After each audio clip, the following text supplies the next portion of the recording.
All right, this is the final and perhaps the most valuable segment of this program. Folks, I've been criticized by not having enough plaintiff lawyers in the program. I've got three of the best right here. So quality makes up for quantity. All right, and Steve is the moderator, Steve Sonnenberg.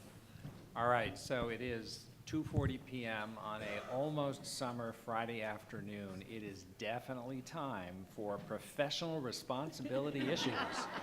Diversity, inclusion, and elimination of bias issues. What more could we ask for? Yay! And in keeping with what Sam was just saying, we have a fabulous panel. We have, to my immediate right, Marjorie Mesidor, and I just, I was saying to Marjorie that I really just can't do justice in the prior panel and in this panel to the qualities and the qualifications of our panel members. I can only say a sentence or two, but there is information in the book all about them. So Marjorie is a partner at Phillips and Associates. She represents employees in a whole variety of workplace matters, particularly discrimination matters, and just one note from my looking at her biography. In 2013, Marjorie procured a unanimous jury award in Johnson versus Strive, a landmark case, decidedly settling the issue of whether those of the same race can discriminate against one another. To my immediate left is Mark Risk, who litigates employment disputes and represents executives and others in contract and severance negotiations, amongst many other types of employment disputes. And Mark is a fellow of the College of Labor and Employment Lawyers. And to Mark's left is Troy Kessler, who is a partner at Schumann Kessler. He too represents employees in a wide variety of employment disputes. Troy is a board member of the NELA New York, and both Mark and Troy are on the advisory board for the Center of Labor and Employment Law here at NYU. And it's my pleasure to... And Marjorie. Marjorie, Too, yes. all three of these folks. I'm so sorry. Do not exclude I Marjorie. told you I was going to leave things out from the biographies. Marjorie is one of our most recent additions and among the best. Thank you. So with that, I believe that we're gonna start with Mark and Troy. Great. All right, take it away. Thanks. So, good afternoon, everybody. Happy Friday. Thanks for having us here. We want to have a conversation today with you, and Mark and I will start the conversation off, but we're happy to have all of you, if you're interested, ask questions, make comments, because we want to have a conversation about ethics, and specifically working with witnesses, talking about boundaries, and we also want to talk about the practical realities and best practices with respect to working with witnesses. And what we're going to talk about today are the interactions we have as labor and employment litigators with witnesses in really four main areas. The first area we're going to talk about, and Mark will lead us off, will be when the witness is our own, and what are the best practices for preparing our witnesses, our client witnesses, for testimony. We're also going to be talking about interactions with adverse party witnesses, with non-party witnesses, and with putative class and collective action witnesses. And what we're going to do is try to have a discussion about it, because a lot of what we're going to talk about is not black and white. And they're affected really by the practical realities of each of the cases that we might be dealing with. So what I'd like to do is start off with what I think is really the most fraught and really the most underappreciated of all the witness interactions we're going to talk about today, which is when the witness is your client. So I'm going to turn it over to Mark to start, please. Am I on? I graduated from this law school in 1984, and looking back, I think a principal change in the practice of litigation over my career goes to the conduct of defending lawyers in civil depositions. You can change the slide if you will. When I started, there was a culture, a swagger among older lawyers saying, we know how to defend this, so they'll never get any information. A little of this, a little of that, and the poor questioner won't get anything. And that, I think, is gone. And it's gone for that very reason, that courts and judges and rule makers were sick of that stuff. And now we're operating under constraints. This is the joint Southern and Eastern District Local Civil Rule. Attorney, the defender, shall not initiate a private conference while a deposition question is pending, except to determine whether a privilege shall be asserted. Can you turn to the next slide? Here's the state uniform trial rule. Objections must be stated succinctly and framed so as to be non-suggestive. On request, they must include a clear statement of the defect. And other than that, persons in attendance shall not make comments that interfere with the question. Now, if we had a longer hour, I'd give you slide after slide of the new constraints on the defender's behavior. Sometimes you'll find it in individual judges' rules. Judge Shinlin in the Southern District had her own rules on deposition conduct. She's now retired from the bench, but very active in thinking about discovery matters. There's a bunch of case law, including Judge Mark Bennett in Iowa, very interesting sanctions decision on defense conduct. Mark Bennett's a friend of our center. And so my thesis here is that in the 21st century, the art of defending the witness at the deposition comes last week. It comes in the preparation. It comes before. The defender at the table's role is now limited. Something interesting is happening that I want to call to your attention, and with that you could change the slide. Sometimes I think that at the first depositions, where the exhibits were drawn on the walls of caves in charcoal sketches, the witnesses then were told the same things they're told now. You're going to your deposition, don't volunteer information. Answer just the question asked. Yes, no, or I don't recall are the best answers. This is not our day to testify. We'll do that in court. We're here to play defense. We can't score any points today. We're only here to answer their questions. Time-honored instructions given to witnesses. And now, Well, Mark, if I can just interrupt you, I'm just curious in the room, how many of us in the room have recently typically would prepare our client for testimony by going through these bullet points? Anyone?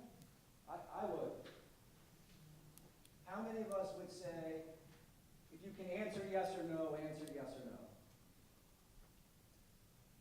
So that's a good example, I think, of the traditional approach. at 3 o'clock on a Friday, I think that constitutes a consensus.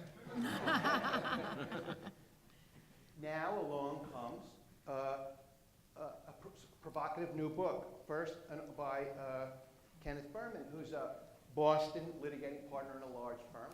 Started with an article in Litigation magazine, and now it's a new book published by the ABA. He says, have we taken that approach too far? Is it that we don't trust our witness? Let's evaluate what the witness can do and trust them. And let's let the witness help him put the story out there. Let him or her answer the question the way they want, not limited by the parameters of the question. Let's elaborate where it'll help the case. Give longer answers where it helps you. Don't be so sure that yes, no, or I don't know aren't going to bite you down the road. The Berman book is very interesting, full of examples. I pulled out the simplest one, if you will. An appraiser is on the stand in a simple case defending his property appraisal. And the question is, would you agree that all other things being equal, a property that's sold closer in time to the valuation date is a more reliable, comparable property than one that's sold farther away from the validation date? The old method is to answer yes. Berman says, but does that help the witness? Why shouldn't the witness be saying, well, assuming all other things equal, which they never are, the only difference were in timing, which is never the case, then the more recent, a long answer and persuasive in the context of that question. And so now, I don't happen to, when I'm the taker, I don't happen to like these long-winded answers, which I could have a pejorative name for. But I wonder, in my own thinking, whether the two approaches can be reconciled, and fortunately, we have a slide about that. What's the justification for doing it this way? Since you you're going to be able to redirect, what do you want to call it, your own witness. If you- Yeah, if- no, If something is left out, you can bring it up. Yeah. Also, you're not going to win any points by convincing But the can you- taker. Can you fix it all and redirect? Are those answers still there? Are the yes, no's, I don't know, it's gonna hurt you? You know, or those of us who are in employment law know that it's so much about summary judgment practice, this stuff gets clipped out like little paper dolls, and can you fix it all? That's really the question. And Berman says no, it leaves us too much to fix and not fix it enough. But I wonder, Sam, whether when we talk about something as a paradigm shift, whether it isn't that someone's come along and put a label on something we kind of sort of knew all along. And so I do think it's true, and maybe we're already doing it, folks. The witnesses are different. Some are better, some are worse. We have to assess them. Are we talking to the witness about our theory of the case so that in the moment they'll be able to testify with an awareness of the theory of the case? Aren't we telling them that some questions require longer answers? I know in a simple employment discrimination case, if the question is, to the plaintiff, is tell me the ways that the employer has discriminated against you, we have prepared, and we're on the edge of our chair hoping for a full, long answer to that. The other easy example is, tell me, you've suffered emotional distress damages? Please describe all the emotional distress damages.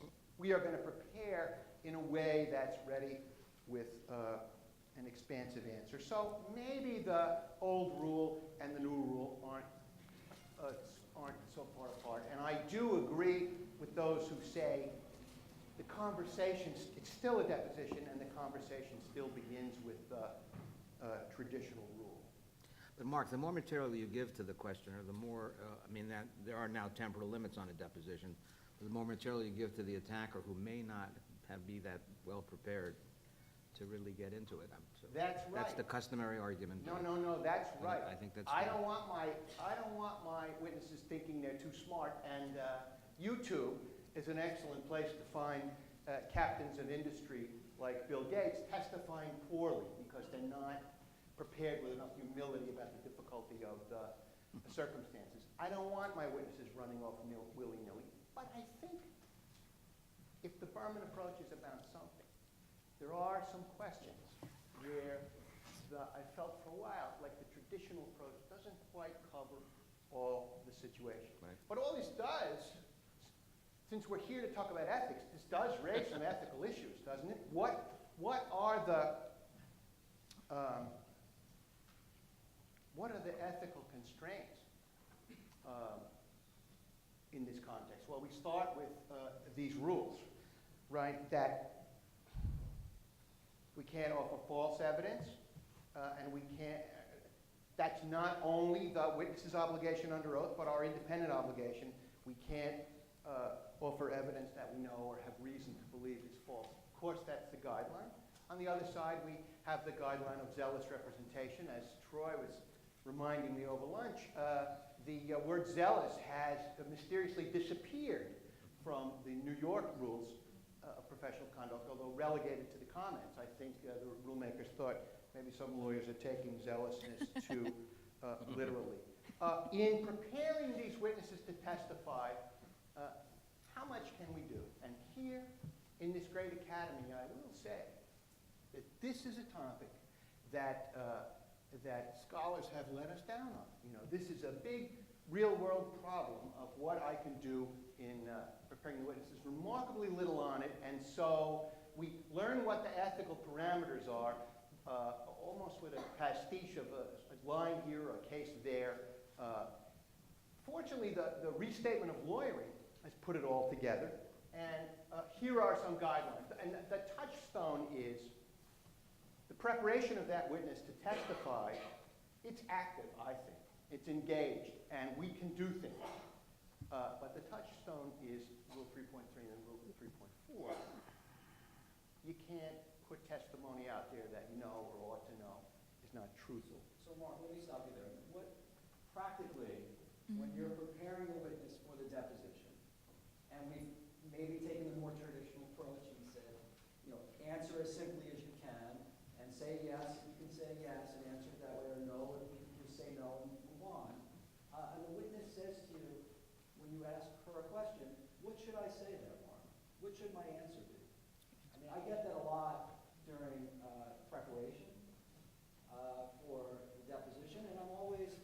discern from an ethical perspective what the appropriate response from me should be. So do you have any advice for me? Yes, I believe we're allowed to dialogue with the witness and talk about the answer to the question. I have no issue about suggesting words.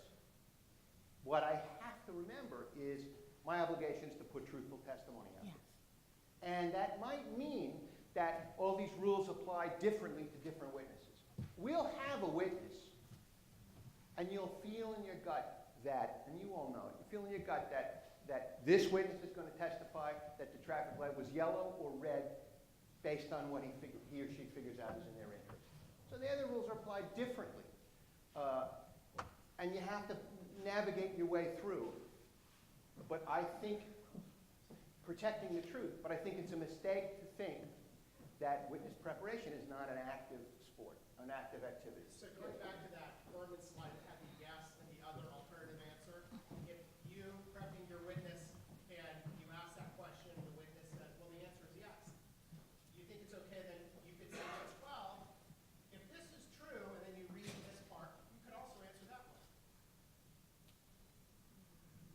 I wouldn't say it exactly that way, but yeah, but I don't want to say no to you. Yes, I think that I might say to a witness, let's talk about, I say to a witness early on in what could be a long, active, dialogic prep session, don't misunderstand. We're here to tell the truth. You have that obligation, and my obligation is independent. And we're going to have a better case in the end if you're not trying to be cute in the deposition. We got a soft spot, and we will. Let's put it out here truthfully. That's the way it is. Let's deal with it here in the prep room. But yes, I'm going to say to people, what about this, what about that? This witness said that, could we answer this, could we answer that? I believe it's active. And the case law, meandering around as it is, seems to say that, right? We're not potted plants, if you'll pardon the cliche, but it's an active activity. But the touchstone is, do we have reason to believe the testimony is not truthful? Which means the rule applies different, it's different with different witnesses. Many of our clients we don't completely trust. Fred? Mark, I mean, basically, whenever we're trying a case, we learn the case from all the people we're interviewing. So we're not making anything up, we're just getting it out in the most effective way, preparing them for what might be the tough questions they'll get.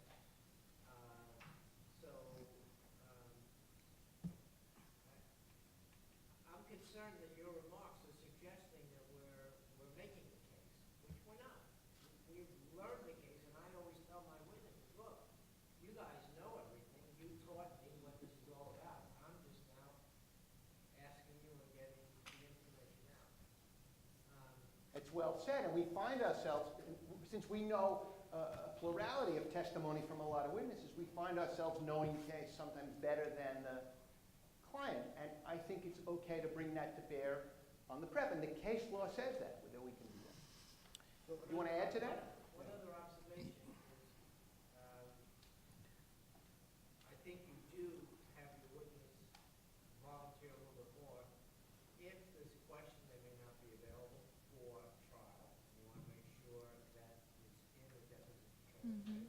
That's true. Or recently I had a defendant case where I took a number of depositions in Europe, and I wanted to keep the plaintiff from having me bring those people over, so I made sure that we had good facts, good evidence, make sure that all patterns were well done, so that he didn't call,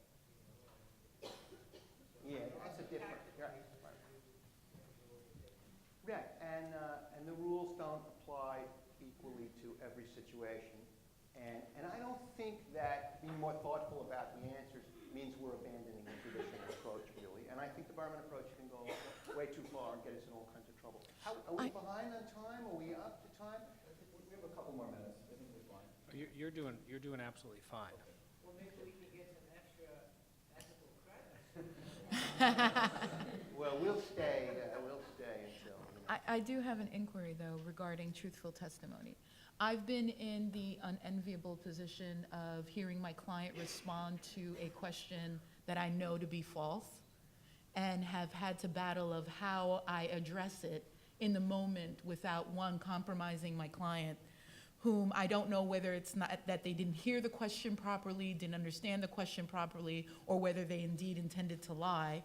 And so I don't want to take a break right after the question and say, hey, let's take a break, and then do it that way. So I would actually be interested, certainly from more seasoned professionals, to see how other people who have maybe been in similar situations have handled it in meeting your own obligation and, of course, protecting your client's interest.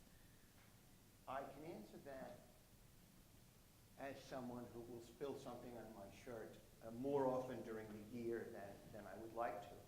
And I know, as we all know, the sooner you get something on there to fix it, the better. And that's the way I view the deposition testimony. And if I can get it corrected, I have an obligation to correct it. If I can get it corrected at the break, that's good. If I correct it later, that's good. If I have to correct it the next day, it's not so good. If I correct the transcript, it's more hardened and reified. So I find that you get it corrected before the stain dries. That's the only thing I really have to add to that. Do you want to say anything about that? No, I think that's correct. Yeah, and I would like to do the same thing too, but I've been in that position too, that Marjorie alluded to, and it's a difficult. Oh, yeah. I mean, it's a feel thing. It's really hard to know when to correct, and if making the corrections will look bad. But I do agree generally that if you let too much time go by, that's the worst thing you can do. And I think you need to make a decision really soon thereafter, after you realize that there's been something that is potentially false, and address it as soon as possible. I think that's a good practice. Potentially false. Well, it is gray, and you wonder whether something needs to be corrected. But we have a duty. I mean, 3.3 and 3.4, and in my mind, the only difference is one's my duty to the adversary, one's my duty to the tribunal. It covers that deposition testimony. That's testimony in the case. That's testimony people will rely on in evaluating the case for settlement before Steve. So we have a duty.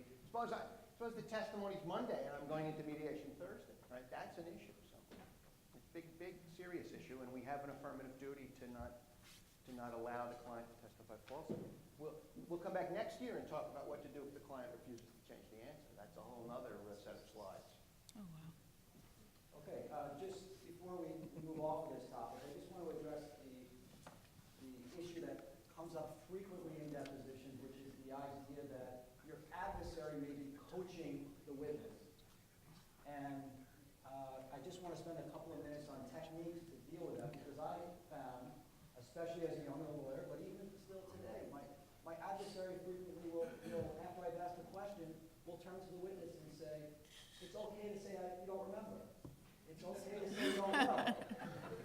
So what do you do in that situation? What's the best way to address it so that you stop it and correct it and take control back of the deposition? When I don't like that, oh, Fred. Call the court. Yeah. Yes, that's not my first option. But Fred, seriously, the first time it happens, you just one, okay? When I start conducting a deposition, I do my litany of this is a quasi-judicial proceeding, this is what's going to happen. It's okay to say I don't know. It's okay to say that you don't remember. These are perfectly acceptable answers. If counsel says it once and said, counsel, your objection is noted for the record, that is a standing objection. If he does it a second time, counsel, you're well aware that there are no speaking objections under the federal rules. Respectfully, if it happens again, I'm going to have to engage the assistance of the court. What do you think, Mark? Well, that's fine. I mean, when the question's pending and the instruction given, that's really the third rail of deposition practice. You have to stay out of there when the question's pending. On the other hand, I view my deposition as the taker, as though I have a big hot light on the witness. And I don't want to turn it for 1 second to talk to the lawyer. So I try to make a note of it, but quickly. And Professor McElhaney, in his excellent tapes on witnesses, which I recommend to all of you, they're excellent in the car. I live in Manhattan. I actually went and bought a car so I could play That's a good. McElhaney says, and it's simple and remarkable, you can use a hand to stop someone from speaking, and I will say, please, you're coaching the witness, without looking at it, you're coaching the witness. And a little later, I'm warning you again, you're coaching the witness. And I think that what I'm really doing there, without taking up transcript time, is we're calling balls and strikes. Because when I called the judge It's got to, it can't be, Your Honor, I said, and then he it's got to be, Your Honor, it's 2:30. They've given 6, if you know, coaching questions to the witness. My reporter is prepared to read them. You want to have an over record, I think. Now, I'll get off the topic, but you know, the availability of the video deposition, it's coming down in price. That's going to be good for everyone on this because those are excellent video clips of the coaching lawyer. And of course, in many of these video deps, the defending lawyer is outside the frame until he comes in to coach. So those of you who are in public service and wish you could have more access to video depositions, I think that day will come soon.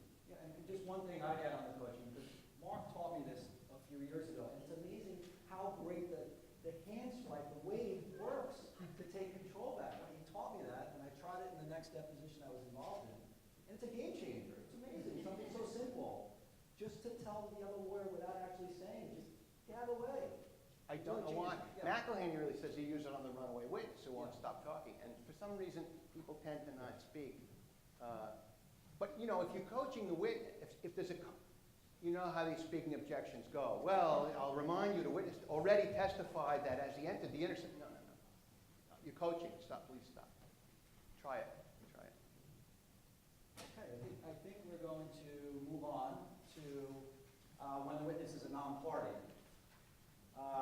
And in both investigating our cases and potentially locating potential plaintiffs, understanding who a party is and understanding who a party isn't is really critical. Because there are really 3 ethical rules that address these issues, and we're going to talk about them a bit.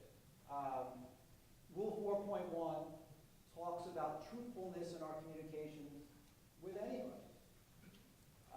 Rule 4.2 talks about when you can communicate with a party.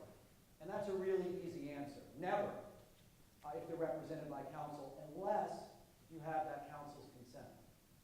And the third area, which I think is really where we're going to spend most of our time for the remainder of this session, is when it's a non-party. And what is the appropriate way to communicate with a non-party? And what you're going to hear from me for the next 15 minutes or so until you're sick of it is basically you can communicate with that non-party so long as those communications are not misleading and not coercive. And you'll see in the case law, and a lot of it's in your materials, talks about accurate communications and non-coercive communications. And those are really the touchstones in all of the cases. And no matter what we're talking about, non-party witness sort of investigations, solicitations, and communications with putative class or collective action members, the decisions are always going through the analysis with respect to whether that communication was misleading, that communication was coercive or not.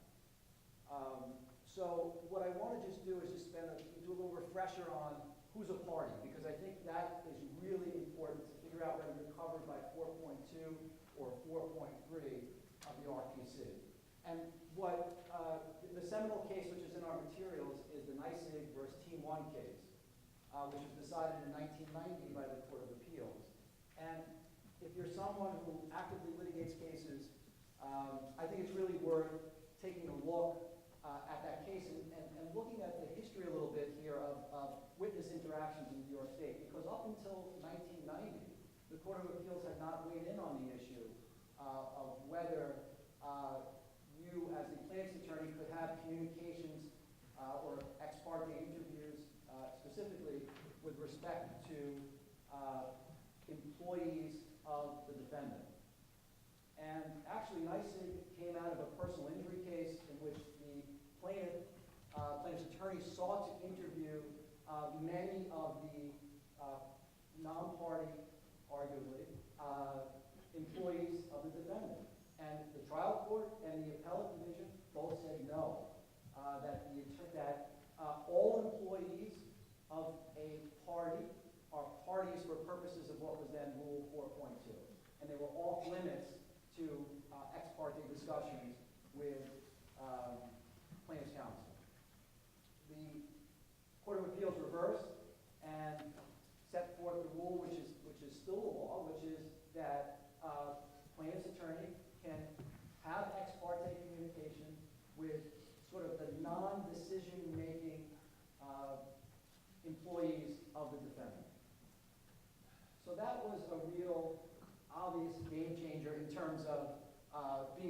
prepare our cases as plaintiff's attorneys and being able to investigate our claims, both pre-suit and after the litigation is initiated. There are a couple of other cases that are referenced in the materials that have a little bit of twists on each of those. So for example, in the Muriel Siebert case, which is also in the materials, a few years later, the Court of Appeals determined that plaintiff's counsel could have ex parte interviews with former decision makers of the defendant employer or the defendant party in that case.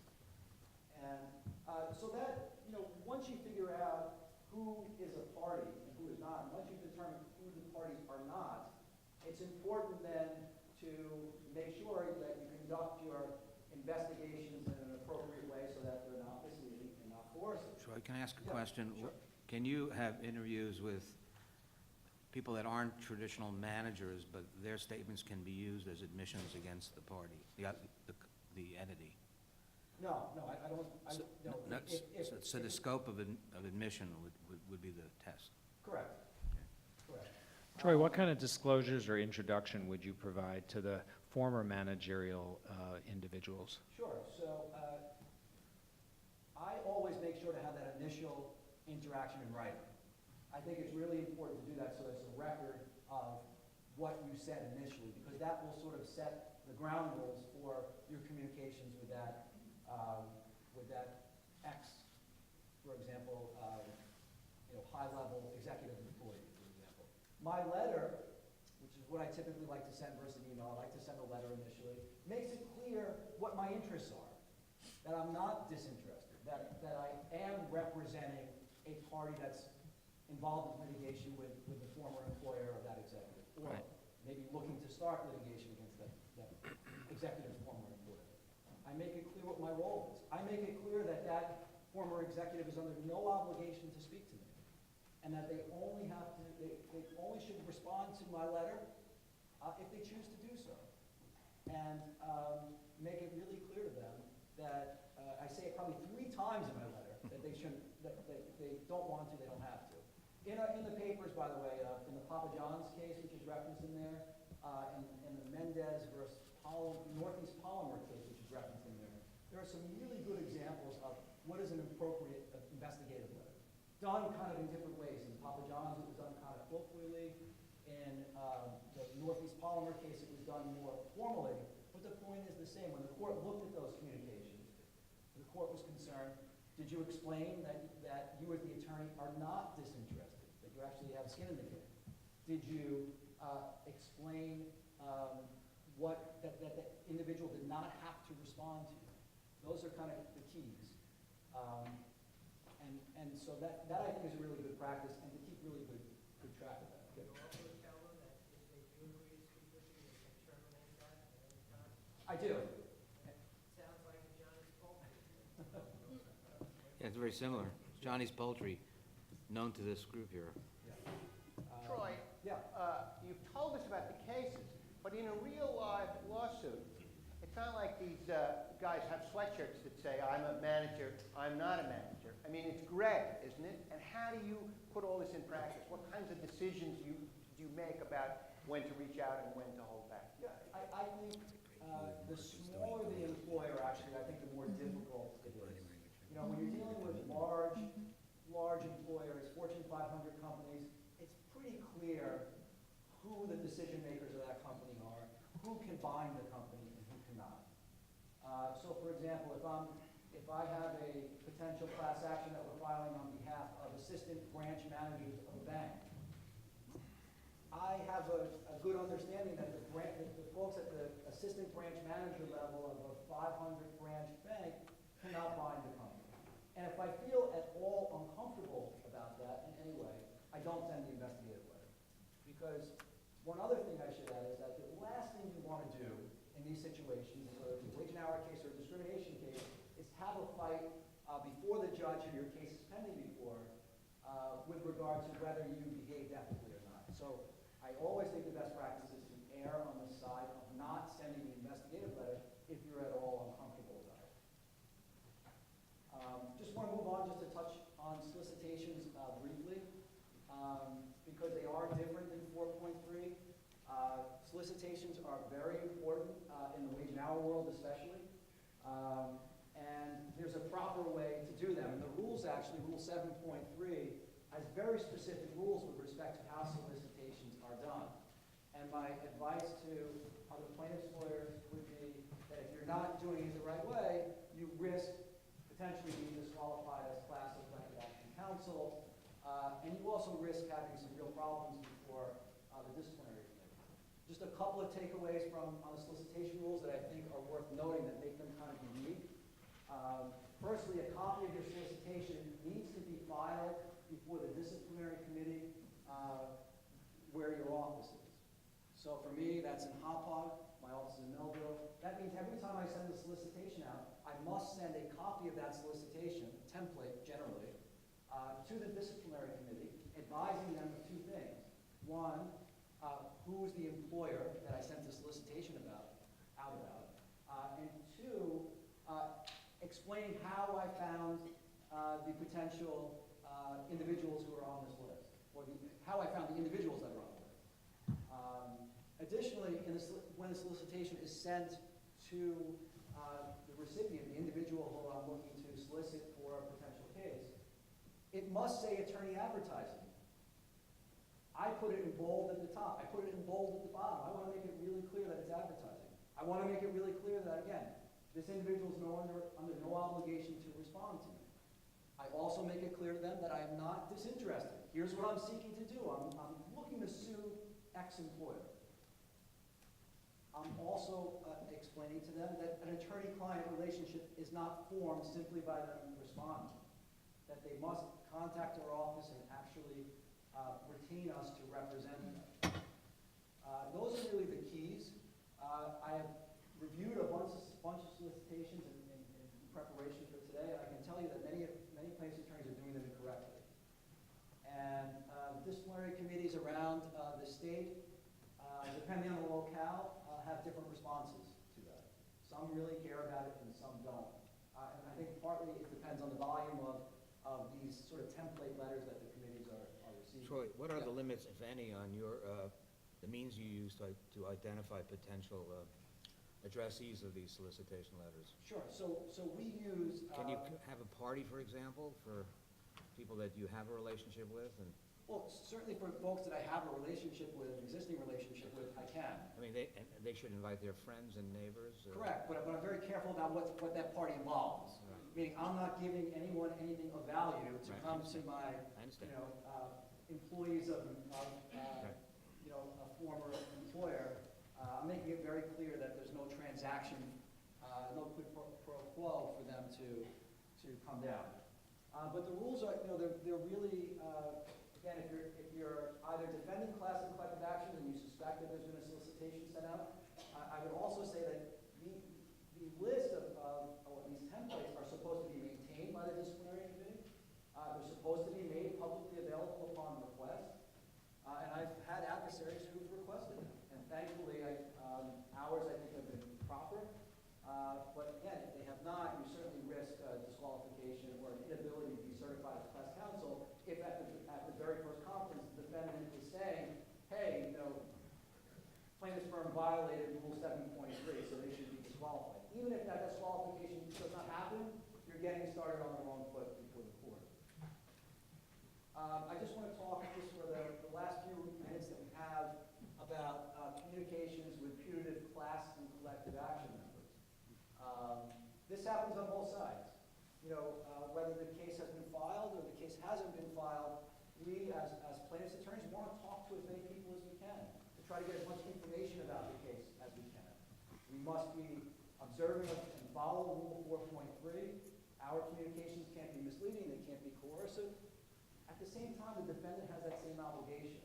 And I think sometimes that gets lost a little bit. Many times, most of the cases that you'll find are defendants saying that the plaintiff's attorney did something that crossed the line for 7.3 or crossed the line for 4.3. But there are some cases, and they're in our materials. There's LaPointe versus Target. There's Griffin versus Aldi, which is a real recent one, which I think is really worth reading. Talks about how a defendant crossed the line after the plaintiff had filed suit and after the court had conditionally certified the case, defendant had some of the similarly situated employees sign releases. Those releases did not advise those similarly situated employees that there was a case pending regarding this position. The court found that that release being presented to that potential class member was misleading and ordered a corrective notice to be sent out. Now, interestingly, and you'll see this in the cases too that are in our materials, I have not seen a court say that a communication is coercive in that situation. I have never seen a court say that inherently the communication between an employer and a current employee is inherently coercive. Surprising to me. But what I do find is a lot of information, a lot of case law about whether communication is misleading or not. And that seems to be where, to the extent you want to bring this issue before the court and assert that your adversary is communicating in a way that's inappropriate, the best way to do that seems to be to argue that the communication that your adversary sent is misleading and inaccurate and so Troy, on, and not focused on Is this the an person. opt-in class you're referring to? Either way. I mean, Either way, opt-out as well? It applies to an opt-out class as No, well. it shouldn't be misleading, but wouldn't it be what's the rule with respect to communicating, with the employer communicating with members of an opt-out class? Again, Conditionally certified opt-out class. Again, conditionally certified, it hasn't changed, which is, what's it? I'm sorry? I'm sorry. So I think. It hasn't been certified yet. When it has not been certified, the parties, the council are free to have communications with the putative class members, and those communications cannot be misleading or coercive. If the court has issued authorized notice, Right. the communications between council and the parties, or council and the putative class members, I'm sorry, cannot violate in any way or be inconsistent with terms the of notice that the court authorized. The third thing I'll just mention is that once a class has been certified, or an FLSA collective has been formally certified, those class members are clients of plaintiff's counsel and should not be contacted about the case by defendant's counsel. And you have a minute or two left. Any questions? About anything? Okay, assuming your case is a jury case, is that okay? Jury case, and you try to define, who would pick on the jury, and the person who is suing you is a former African-American employee. What is the profile of the African-American woman that you want in that jury? Should we hold that question for the second hour of this presentation? And take it up then? I mean, that's a different kind of question. Maybe more That's appropriate. fine. Okay, Okay, great. all right. Well, thank you. We'll give it the answer. Sure. Is there any difference You know.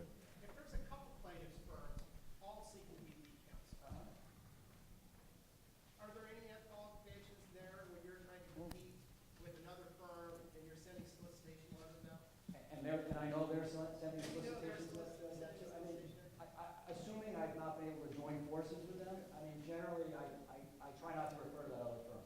I try not to say anything about why a potential class member should join with us as opposed to them. I try not to get into that because I do feel like judges don't want to get themselves involved with that. So if I can go to court with clean hands, so to speak, and not have to have that kind of an argument, I'll certainly prefer to do that.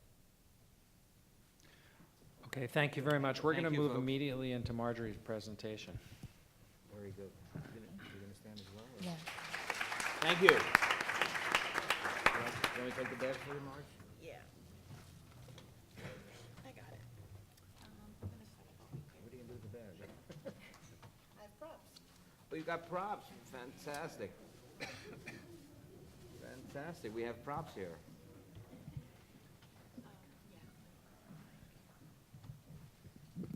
Yeah. Good afternoon. Oh, actually, that's.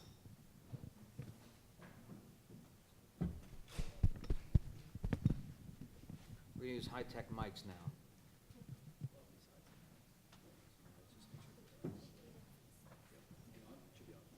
Can everybody hear me? Yes. So while I set up a little bit, this afternoon I have been given a very large charge to discuss diversity, inclusion, and the elimination of bias. And while we're at it, we can solve the deficit and world peace and everything that goes along with that. Included in the materials is basically just basic definitions of what is diversity, what is inclusion, what the benefits of diversity can be, how you can incorporate diversity in your respective practices, how you can advise your clients how to incorporate intentional programs for diversity, inclusion, et cetera, what the cost of bias is, et cetera. I'm not going to go too much in depth of what's in the materials because you have the materials, and reading it really does nothing but bore everybody on a Friday afternoon when I am the last panelist and everybody's already thinking and mapping out their best route to the Hamptons, home, and whatever else they have going on this weekend. So today I'm not going to talk to you directly about those things. What I am going to talk to you about are shoes. So I bought some props to illustrate to you diversity, bias, with the use of some very interesting shoes.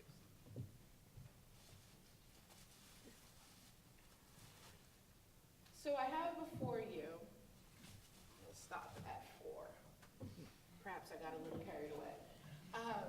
We'll stop at 4 different types of shoes, okay? So let's talk first about diversity. So the basic definition of diversity is anything that makes us different within each other. It's not necessarily race, it's not just gender, it's also our politics, it's our religion, it's where we live, it's whether we put the toilet paper in or out. All those things can be various elements of diversity. But when we're talking about diversity in the workplace, what we are talking about is different viewpoints, different input, different backgrounds that helps to inform a perspective. And it's very important when we talk about it in those respects, because too often when we think about diversity, we think about checking off boxes. Do we want to go with an African-American candidate? Do we want to go with a female candidate? Do we want to go with a candidate that belongs to part of the LGBTQ community? We think too much in terms of those boxes, and it's the thinking of those boxes that often gets us in trouble. Because we are not looking at the true spirit of what it is that we're trying to get together in bringing about diverse workplaces. The true spirit of it is to be able, as an organization, as a law firm, to not only reflect to our clients different perspectives, but also to jurors, to how we litigate our cases, etc. And I don't think that I really need to hammer into the point to you, at least I hope I don't think I need to hammer in the point to you, how incredibly important it is not to have a very tunneled vision when it comes to your recruitment, when it comes to your promotional, and even the representation of your clients. Because by having that tunnel vision, by being so focused on a particular argument, or being so focused on getting a particular type of candidate, and being so focused on getting a particular type of result, you often lose the true 360 view and perspective that is really going to allow you to achieve that greater goal. How does this all go back to the issue of shoes? We have 4 different pairs of shoes here. The candidate comes in, 4 different candidates come in for an interview. Each candidate is wearing one of these respective shoes. Knowing nothing else, which one do you hire?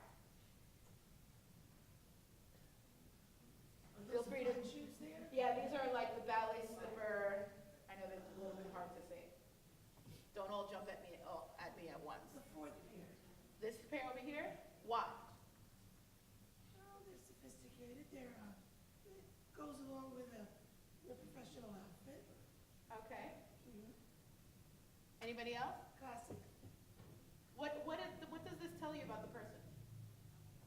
They're well dressed. What if I did this? What does it tell you about the person? They're Louis Vuittons. What is it? What are they? They showed the red bottoms. What do they show? And so they, Oh, red bottom, I see. so this is a trademark of a particular brand of I shoe. see. So, Anybody else? Yes, what about you? They're practical. And what did they tell you about the person? Okay, anybody else? Yes. January, there's snow on the ground. You would go with these? If it was January, there's snow on the ground. Okay. I'm sorry, I didn't hear it?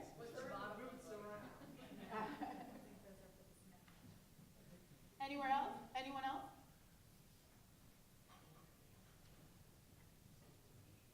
This is exactly what we just did, is what people do every day when it relates to bias. You make a snap judgment on one thing. Maybe it's race, maybe it's gender, maybe it's the way they walked into the room. Did they come in carrying a white garbage bag full of old dirty shoes? Okay? And we're laughing about it, right? And one of the things that I love to hear in a deposition, I don't see color, I'm a completely non-biased person, I'm the least non-biased person you've ever met in your life. I challenge that because we all have bias and we all have prejudice. And having the bias or the prejudice doesn't make it okay to us to act on it, to revel in it, to meditate on it, etc.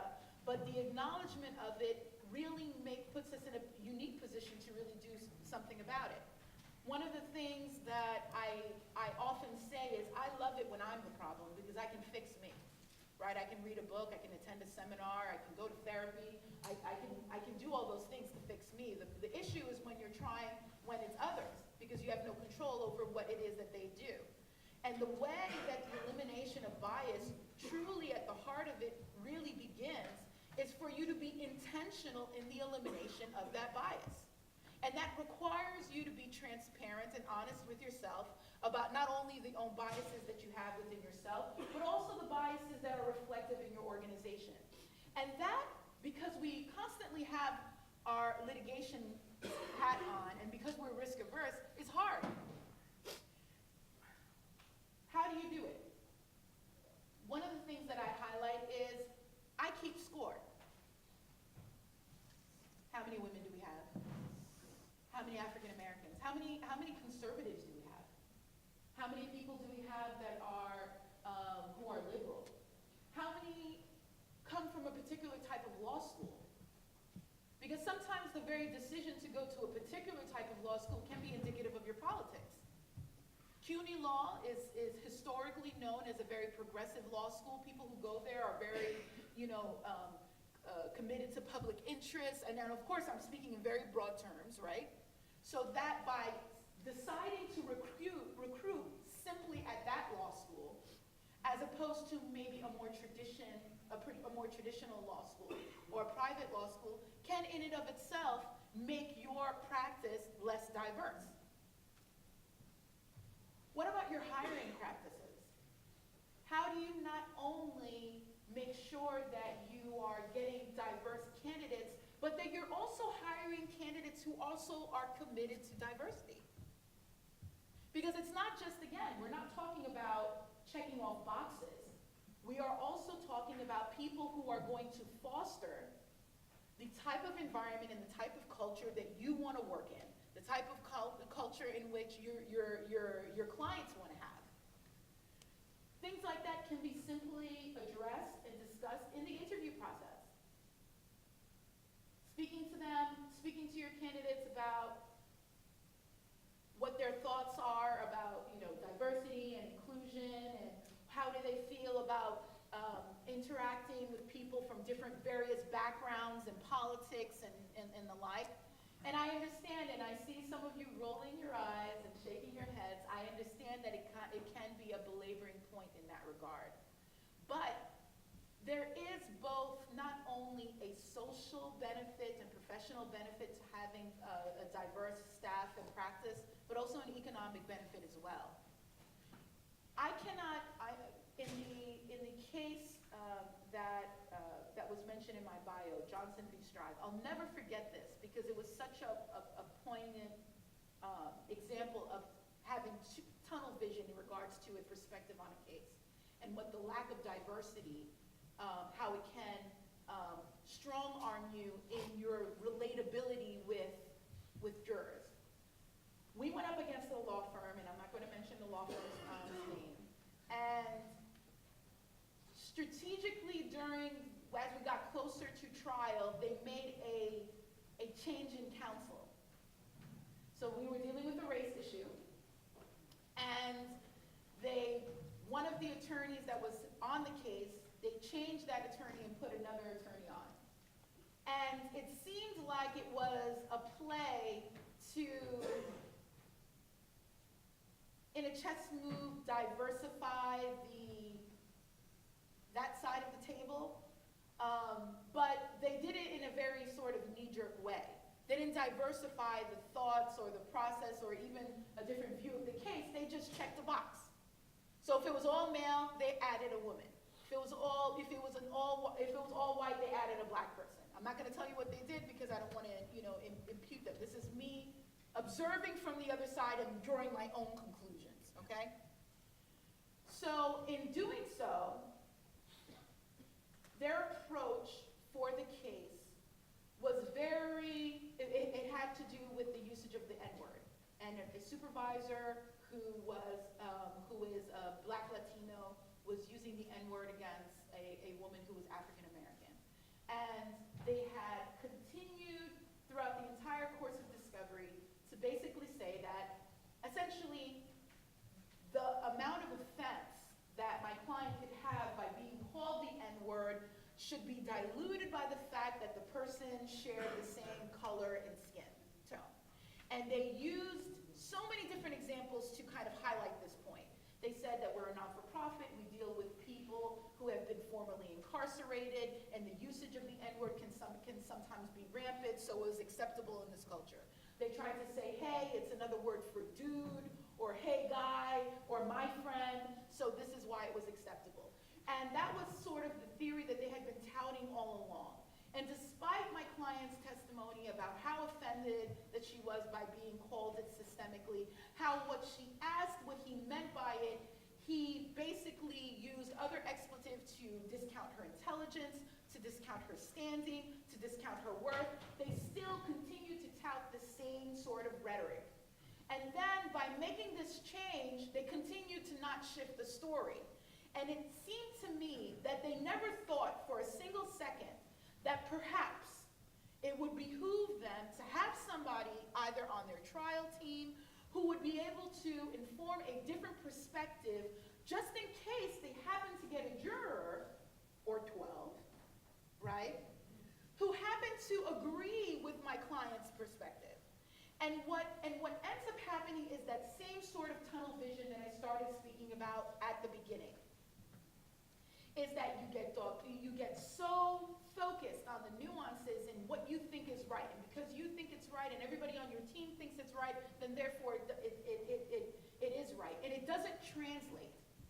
And there is no better example of this than when you're talking with somebody who has politics which are diametrically opposed to yours. It is sometimes like talking to a brick wall. You can even begin on the same page as to certain key points and elements and foundations, and then something goes left, and then then something else goes right. And now you're diametrically opposed, and no matter what you do, you can't get them to convince one way or the other. By having individuals of different political views, races, genders, ages, educational levels, different human experiences, then you do yourself a favor not only in the culture and respect of your respective practice, but how you also represent your client. Going back now to the issue of the elimination of bias. not only important to identify that the bias exists, but you also have to identify why it exists. If you are biased against the individual who is wearing these shoes, you have to have an honest conversation with yourself, your staff, why the bias exists as it relates to these shoes. Not only why it exists, but how hard this person has to work for you to overcome that bias. If this individual, again, when we started with the example, I said, knowing nothing else about these individuals and just the shoes, why would you hire them? If this individual ends up being, top of their class, great writer, best oral advocate on the moot court, et cetera, and gets your clients the results, then the shoes all of a sudden don't matter. The problem is you never get to engage with this individual. You never get to engage and see what this individual can do because you click them off the list by just looking at their shoes. There is an entire world, class, generation, group of individuals that you do not have access to because of your own biases. And whether those biases are relegated in personal experiences, whether they were hand down to you from your parents' generation, it is almost without consequence.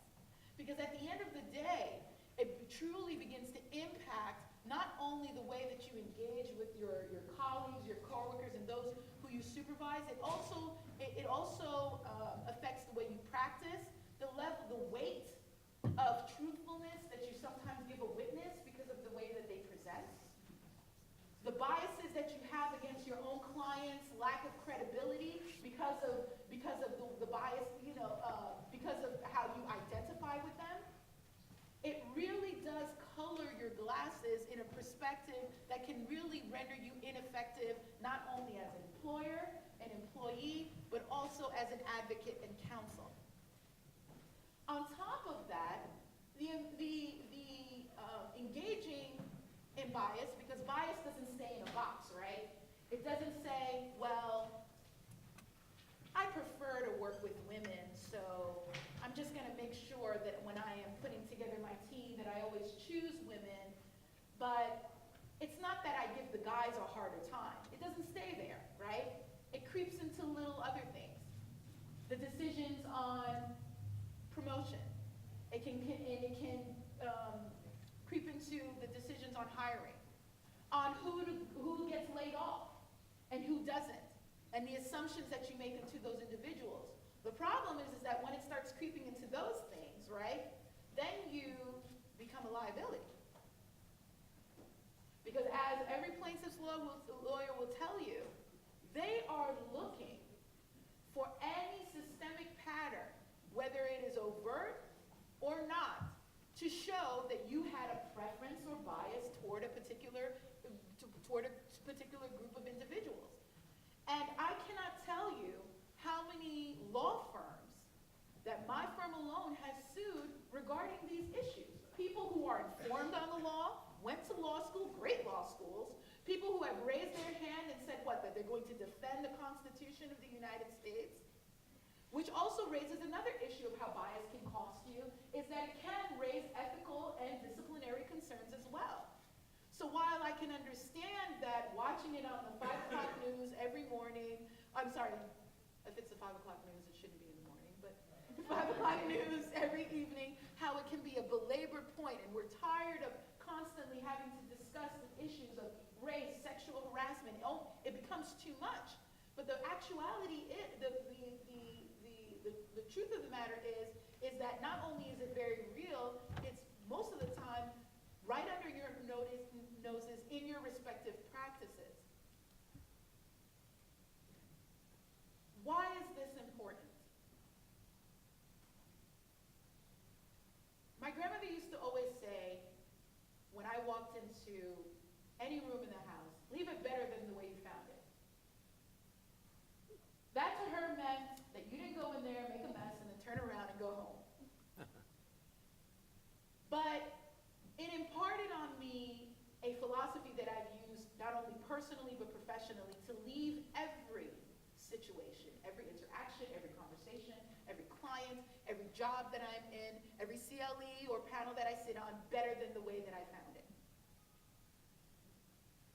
We as counselors, as attorneys, are in the best position to do exactly that.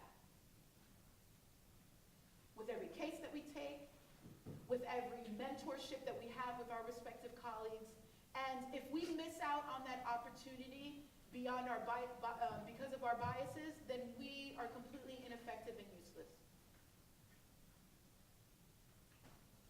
I say all of that to say, there are complex issues as it relates to diversity and inclusion. And I want to give you 5 things that you can do today, starting and moving forward, that you can do to not only make yourself better aware, but to also highlight to others how the issues of diversity and inclusion and the eliminations of bias are important in your respective practices. The first and foremost thing that you can do is actually speak to colleagues and supervisors that you don't usually speak to. We have a natural tendency to gravitate to people who are not like us. My entire wedding party were Haitian women. I'm 100% guilty of that. It wasn't until we were sitting there looking at pictures and I said, wow, this is, it's not, you know, this is concerning, right? Not only to speak with them, but to engage with them. Seek out their perspective. When I was a third-year associate at a firm, I had a partner come to me and said, I'd like you to look at this briefing, let me, and give me your thoughts. And I was so honored, and I was like, oh, it's because I'm such a great writer. And I remember I was reading the brief, and in the brief it said, it was a sexual harassment case, and the person was accused of grabbing the woman's breasts and saying, oh my God, those are really huge. And it happened to be between a woman and a woman. And he had put there in the brief something that said to the effect of, that is no different than if you have a big nose, I grab your nose and say, hey, that's really huge. And I said, I would not put that in a brief. He saw absolutely, I mean, you're laughing. Some of you are laughing, some of you are like, what's wrong? and doing something like that, seeking out somebody else, right? I'm a different generation, I was of a different race, I was of a different gender, different on many obvious respects, and seeking out different perspectives and engaging with me helped to inform that perspective. How many of you remember the H&M, I believe it was H&M ad that had the little African-American boy wearing a sweatshirt that said, coolest monkey in the jungle? The first time I saw that, I could not believe I was looking at what I was looking at. And the second shocking thing was that half the people were shocked and outraged, and the other half people said that I think is almost a compliment, no? And again, having the discussions with people who have differing views and contexts can help in a situation like that to give greater perspective. Historical context, referring to African Americans as monkeys, things like that, would help to inform as to why an ad like that would not be appropriate. Second thing is that you can do, aside from talking to someone that you normally don't speak to, is to have honest conversations with the individuals who you supervise about what is working and what is not working for them as it relates to the culture of your respective practices. And speaking to them in that regard also opens up a door for you to learn a little bit about themselves.